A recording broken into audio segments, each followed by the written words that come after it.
Hello there, I'm Black Bright News. Today's news is about Daryl McClune.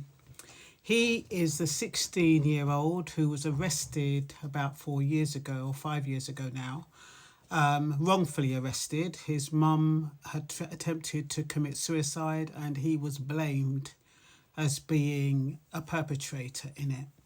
And so he got vindicated. Don't know if it was yesterday or today, but very, very recently. So I wanted to touch base on what something like that does to trust in the police force and that kind of stuff. So today's story is not about one young man winning a court case. It is what happens when trust between police and the public is broken. And perhaps more importantly, how difficult it is to repair that trust once the damage has been done. Daryl McClune was just 16 years old when this incident took place.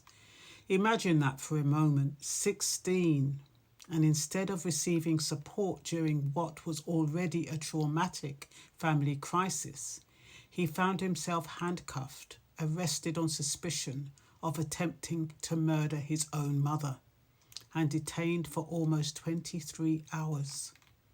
His mother had actually tried to take her own life, yet despite officers seeing Daryl arrive at the scene on his bicycle after they had already arrived, he was still treated as the prime suspect.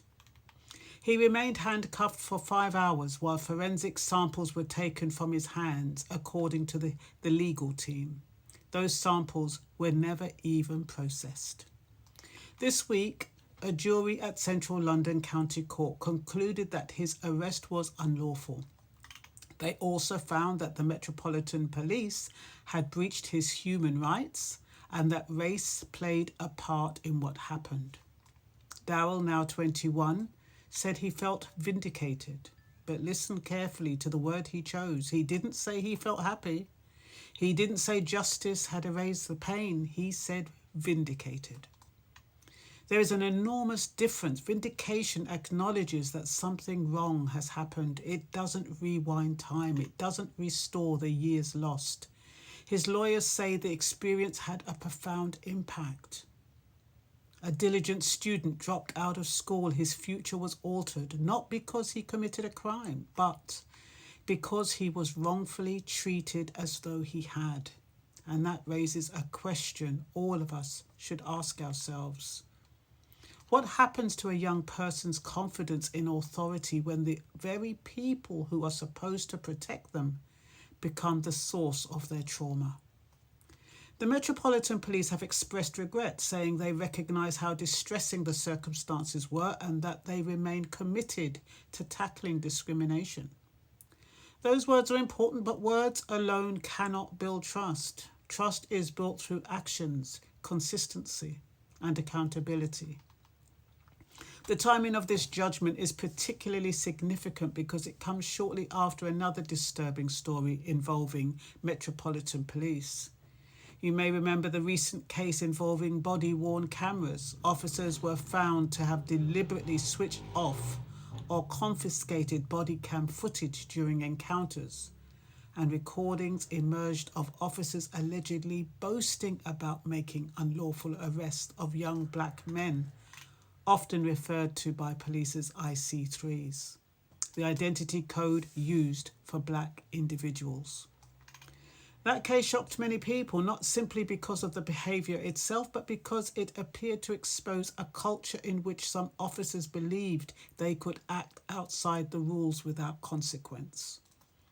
When you place these two stories alongside each other, they become more than isolated incidents. One case involves a teenager wrongfully arrested during a family tragedy because a jury concluded his race influenced police actions.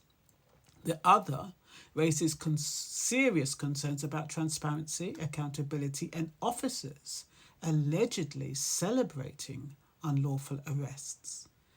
Whether intentional or not, together they reinforce a perception that some members of the black community have been expressing for decades.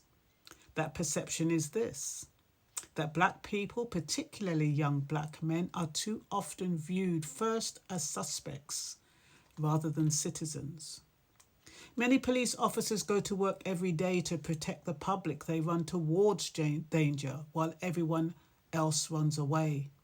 They comfort victims, they investigate crimes, they save lives. They deserve recognition for that. But good officers should be as concerned about these cases as anyone else, because every unlawful arrest, every act of discrimination, every failure of accountability damages public confidence, not only in the officers involved, but in the policing as an institution. Trust is not an abstract concept. It affects real-world decisions. When witnesses don't trust the police, they may be reluctant to come forward. When victims don't trust the police, they may decide not to report crimes. When young people don't trust the police, every encounter begins with fear rather than cooperation. That makes policing harder for everyone, including officers who are doing the right thing. There is another lesson here that extends beyond policing. We sometimes assume that if someone is eventually cleared, justice has been done. But justice delayed can leave lasting scars. Daryl McClune has waited 5 years for a jury to say what should never have required a trial to establish: that he should never have been arrested in the first place. During those 5 years, he had to live with the memories, the stigma, and the consequences. There is no compensation that can give a teenager back the education interrupted, the confidence lost, or the peace of mind taken away. This case also reminds us why independent courts matter. The jury listened to the evidence. They reached their own conclusion. In a democratic society, accountability cannot depend solely on organisations investigating themselves. Public confidence relies on independent scrutiny when serious questions arise. For Black communities across Britain, cases like this can reopen old wounds. Many families will see their own experiences reflected in Daryl's story.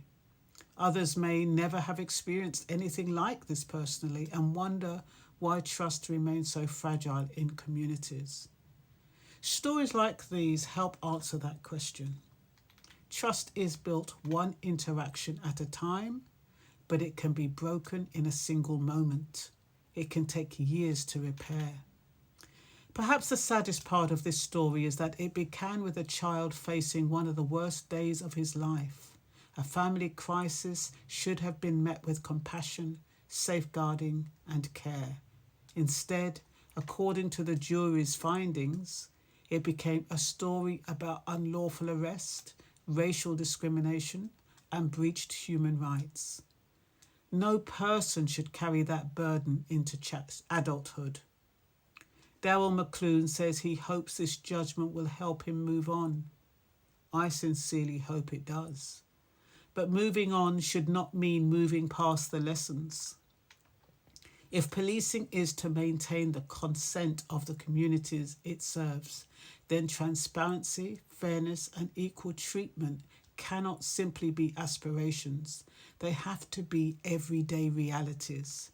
Because every time trust is broken, it isn't only one person who pays the price. Entire communities become more hesitant, more skeptical, and more fearful. And once trust is lost, winning it back is one of the hardest jobs of all. And that is why stories like this matter, not because they invite us to condemn policing, but because they challenge us to ask how policing can become stronger, fairer, and worthy of confidence that every member of the public deserves. And so, we all saw those news headlines, and yes, we're grateful that justice was served. But like I said, it won't take away the trauma he experienced. Can you imagine coming home, seeing your mother, and she's attempted to commit suicide, and you are blamed for that?